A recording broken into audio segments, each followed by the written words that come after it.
Anastase. Le chant d'Anastase. Venez, venez, venez, venez. Réveille chaque matin Jean d'Aussonville. On va voir si elles ont pondu.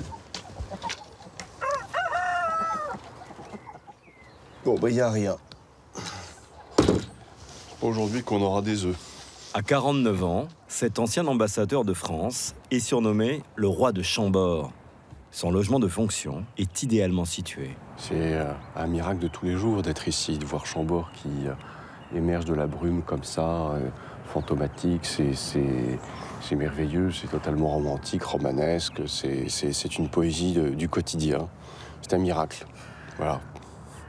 Ce fonctionnaire, nommé par le président de la République, dirige le château et son domaine. Regardez comme c'est beau. Depuis 7 ans.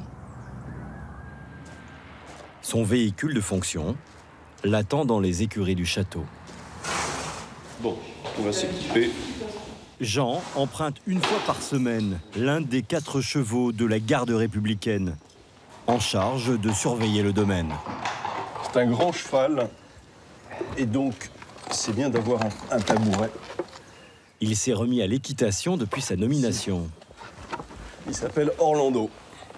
Allez, on y va.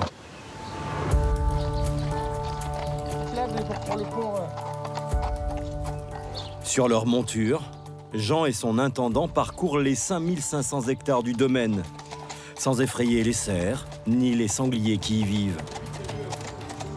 Cette forêt est aussi vaste que Paris.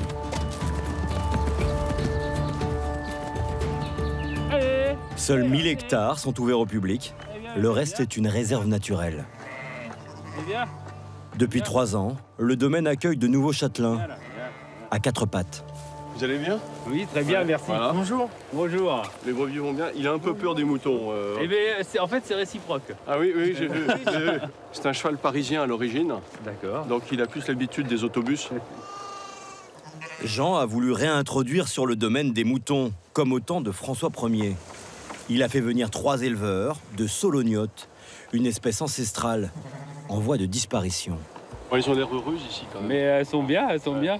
Je vous remercie. Tous les matins, ils ont la vision de Chambord avec le lever du soleil. L'herbe de Chambord, elle est royale, on va dire. Dans quelques mois, les visiteurs de Chambord pourront faire du vélo au milieu du troupeau. Une des nouvelles attractions que Jean a imaginées pour réveiller ce bel endormi.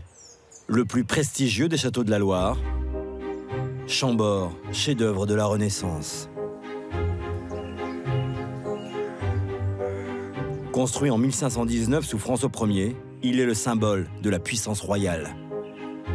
440 pièces, comme la salle des chasses, celle des jeux ou la galerie des trophées.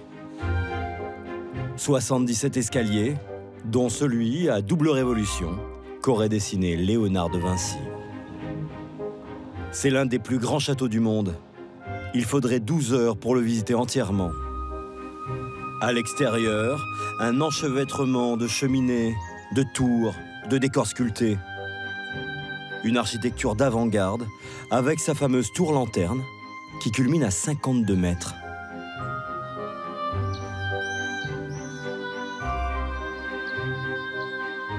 Depuis 1930, ce domaine appartient à l'État, qui diminue d'année en année les subventions. Alors le château doit apprendre à gagner de l'argent. Pour ce faire, Chambord a engagé une révolution de palais. Jean, tu viens? La métamorphose commence dès l'entrée. Venus du Loiret avec leurs 2 enfants, Céline et Maxime Paris travaillent dans la communication. Ils connaissent bien Chambord, c'est leur 3e visite. Mais celle-là leur réserve de nombreuses surprises. Bonjour. Allez-y, c'est tout bon. Comme ce voyage dans le temps, à la mode de François Ier. Est-ce que celle-ci te convient ou celle-là? Vous êtes habillés tous les 3. Elle est très belle, celle-ci. Elle est jolie, hein?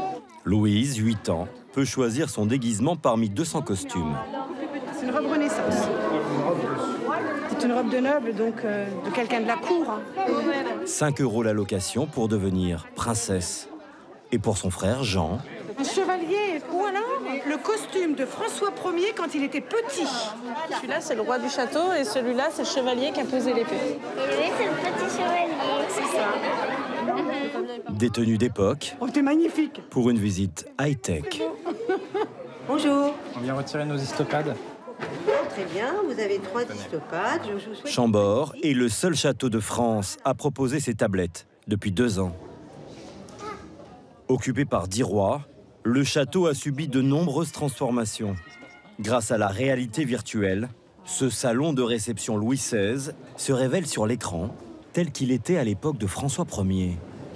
C'était alors la salle de chasse. Regarde, on dirait qu'ils font la poudre pour les canons, hein, non? Il a fallu 2 ans de recherche dans les archives pour réaliser ces reconstitutions. Un investissement de 150 000 €. C'est bon, on a retrouvé le trône du roi. C'est les toilettes. Moi, j'ai jamais vu des toilettes comme ça. Dans une salle voisine, 4 fois par jour, des bénévoles offrent des démonstrations de danse de la Renaissance. Dès l'origine, ce palais des plaisirs était un lieu de divertissement. Sous Louis XIV, Molière y donne même la première représentation du bourgeois gentilhomme. Gauche, droite, gauche, droite, gauche. Louise est entrée dans la danse. Pas facile, même en basket. Droite. J'ai rien compris de la marche. On est presque dans le parc d'attractions, mais en rapport à l'histoire. Ils sont immergés dans l'époque, avec les costumes. Ils voient qu'on était habillés différemment, qu'on dansait différemment, qu'on écoutait d'autres musiques, sans forcément le lire sur des panneaux, mais en le vivant vraiment. Donc c'est une bonne manière de faire rentrer les choses. Oui. Du haut de ses 4 ans, Je vois pas. Jean s'intéresse aux œuvres d'art. Ouais, il y a un chevalier, là. Hein. Mais non, c'est un garçon qui a des cheveux longs. Il a du rouge à lèvres. Ah, bah c'était pour qu'on puisse bien voir sa bouche à l'époque. Oh, regarde, monsieur, c'est un chevalier comme toi. Vous avez une sacrée blessure, dis donc. Faut y aller doucement au combat. C'est ça. T'es impressionné, là. Un frère d'armes qui semble sortir tout droit de la tapisserie. Wow. Est-ce que c'est lourd? Oui. Ah, tu vois, si on aura vu en vrai. Oui. Ouais. Tu vas en voir d'autres, t'inquiète pas. Trêve de bavardage, le chevalier a un combat à mener. Avec ses nouvelles attractions, Chambord a vu sa fréquentation augmenter de 20% l'an dernier, pour atteindre les 800 000 visiteurs. On va s'arrêter là, on n'a dit pas de sang. Les entrées ont rapporté 6 millions d'euros. Mais cela ne couvre qu'un quart du budget dont a besoin ce mastodonte pour fonctionner. Il faut entretenir 5000 objets et œuvres d'art, tous classés au patrimoine national. Alors là, je note une poussière qui est un petit peu accrochée, les petites fissures, la griffure sur le cadre. Les experts qui inspectent puis restaurent les tableaux sont payés entre 500 et 1000 € par jour. Dans la chambre du roi Louis XIV, d'autres spécialistes époussettent ce cartel du XVIIe siècle en laiton et écailles de tortue. Et dépoussièrent le lit du roi. Perché à 6 mètres de haut, Julien Hébrasse, ébéniste et restaurateur de meubles anciens, doit faire preuve de dextérité. Là, j'ai un équipement avec un aspirateur, avec un variateur de vitesse pour pas aspirer trop fort ces tissus anciens et risquer de les déchirer. Et pour y aller délicatement, j'y vais avec un pinceau adapté qui a les poils souples. Cette réplique n'a pas été nettoyée depuis 15 ans. Faute d'argent. Ce grand ménage, facturé 4 000 €, va durer une semaine. Un objet, lui redonner vie, le dépoussiérer tout simplement et retrouver un objet avec ses vraies couleurs, son vrai décor. Voilà, c'est juste magnifique. Un entretien régulier des œuvres auxquelles s'ajoutent des imprévus qui grèvent le budget.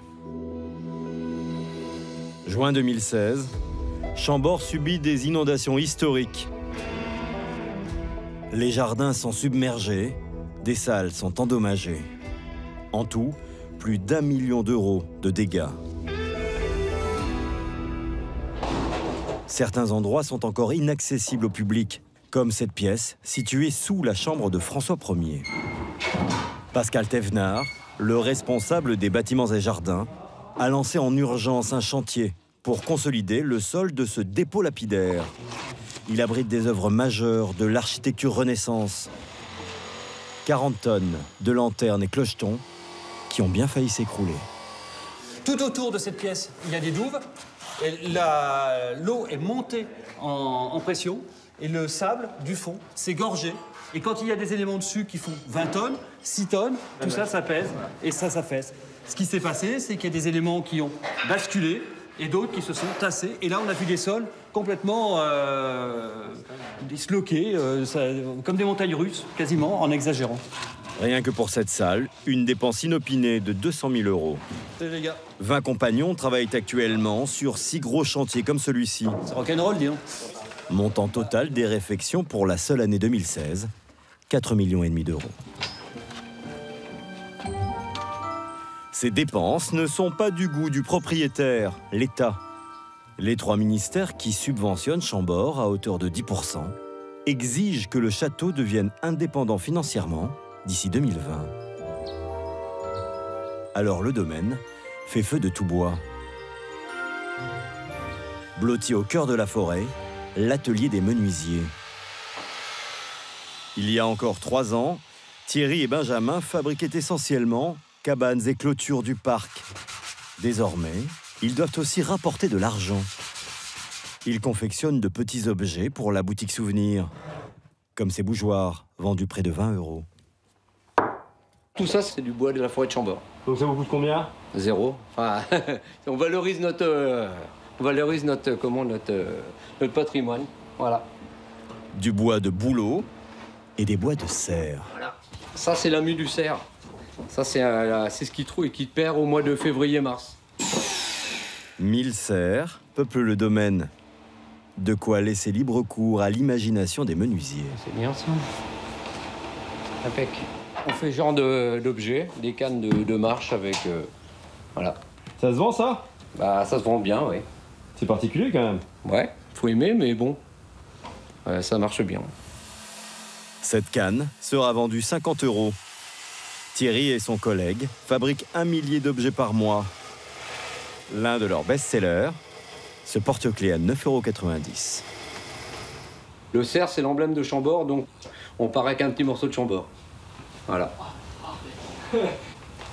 Et ces gadgets partent parfois très loin de la Sologne. Tout ça, c'est des porte-couteaux ou porte-baguettes pour les Chinois. Pourquoi pour les Chinois? Parce qu'ils adorent tout ce qui est bois de serre, la matière, la corne. Ils adorent ça. Pourquoi pas, hein?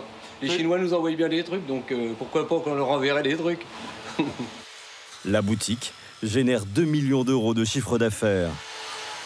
Mais il y a encore plus lucratif.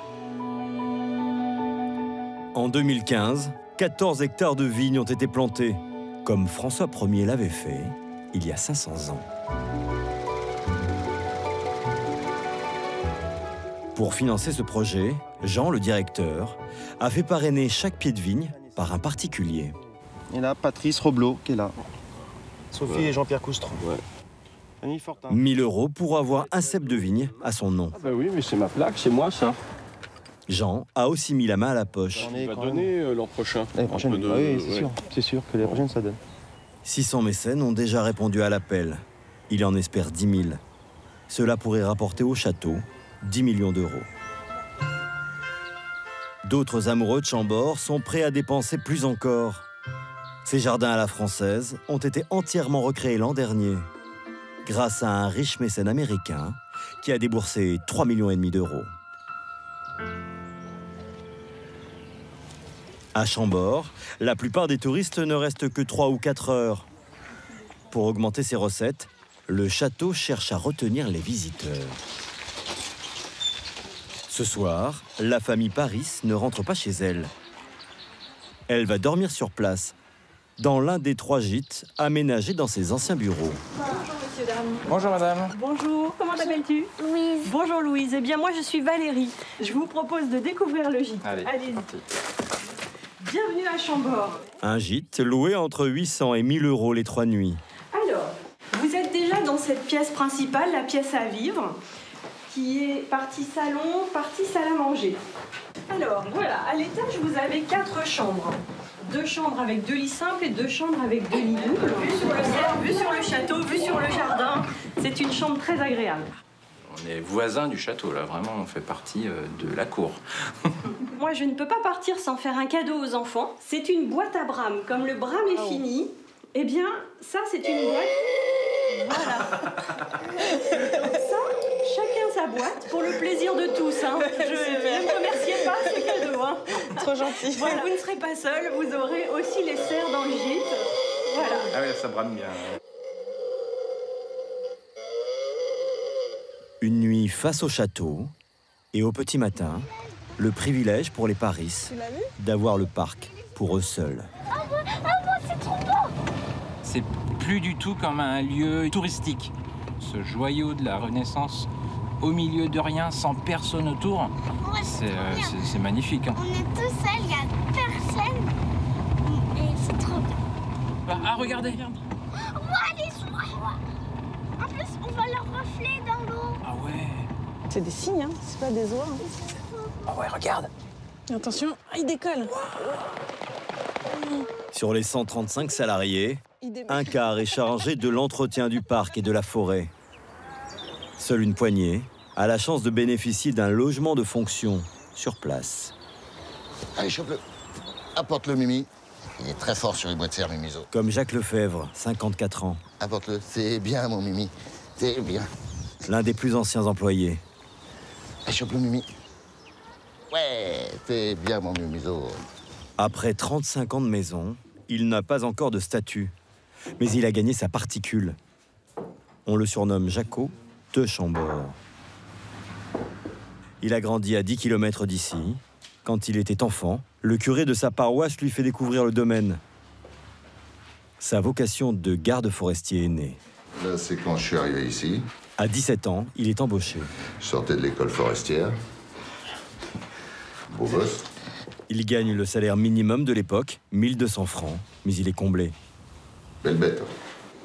C'était mythique à l'époque de réussir à voir un sanglier pour un gamin, d'approcher doucement dans les herbes, et puis, oh putain, il y a un sanglier là, puis ça fait peur, et ça.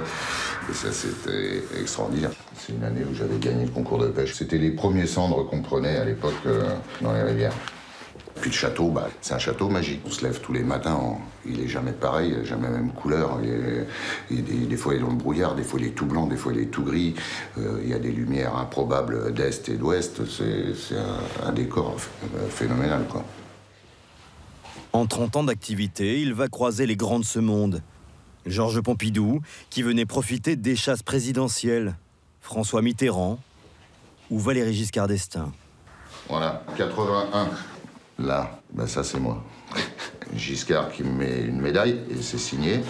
C'est rigolo d'avoir vu la reine d'Angleterre, d'avoir vu Lady Di, d'avoir vu Bokassa, etc.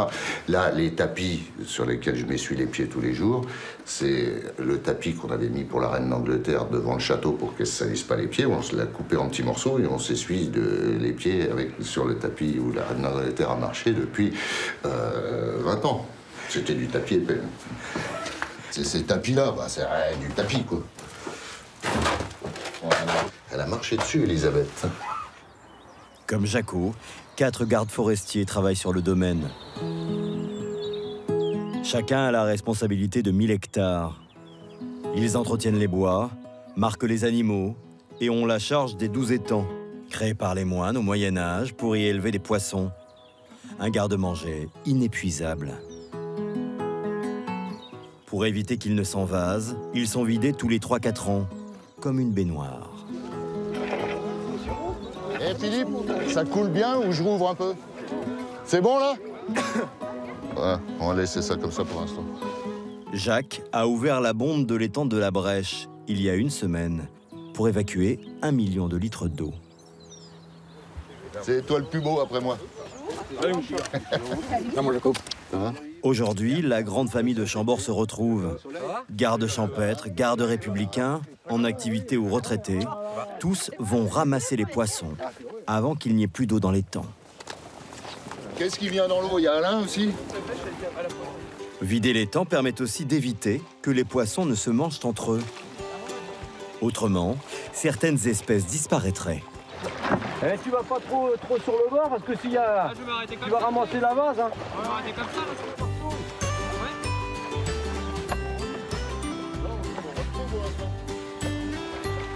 Exceptionnellement, familles et amis sont autorisés à pénétrer dans cette zone interdite au public. Oui, bah Léon, ça me tape pas dans les bottes. Hein. Tiens, regarde, t'en as un dans les pieds, Tété. Un brochet. Une fois les brochets, les carpes et les cendres attrapées, il faut se dépêcher de les trier. Ils doivent être transférés vivants dans d'autres étangs pour les repeupler. Cendres brochées. Les cendres et les tanches, on les met dans le même? Non, les tanches, c'est dans l'autre là-bas. 100 kilos de poissons, dont ce splendide spécimen de cendre. Et alors, faut faire comme des pêcheurs, quand tu présentes le trophée, tu te mets comme ça. Comme ça paraît plus gros. Bon, ben maintenant, on va aller boire un coup. Celui-ci et quelques autres finiront dans les assiettes. Jacques! Allez, Jacques, viens goûter, là. Alors, qu'est-ce qu'il y a de bon? Terrine de brochet. C'est un chef étoilé, Christophe Hay, qui nourrit les convives. Il est venu en voisin et bénévolement pour partager cette tradition. On a quelques petites pétales de soucis, tu vois. Bon, allez. Bien, bravo, chef. Allez, venez goûter. Venez goûter, les gars, ça vaut le coup. Hein. À la mode de François Ier, c'est important. Ouais. Jaco pourrait partir à la retraite l'an prochain. Mais il préfère profiter encore quelques années de cette vie de château.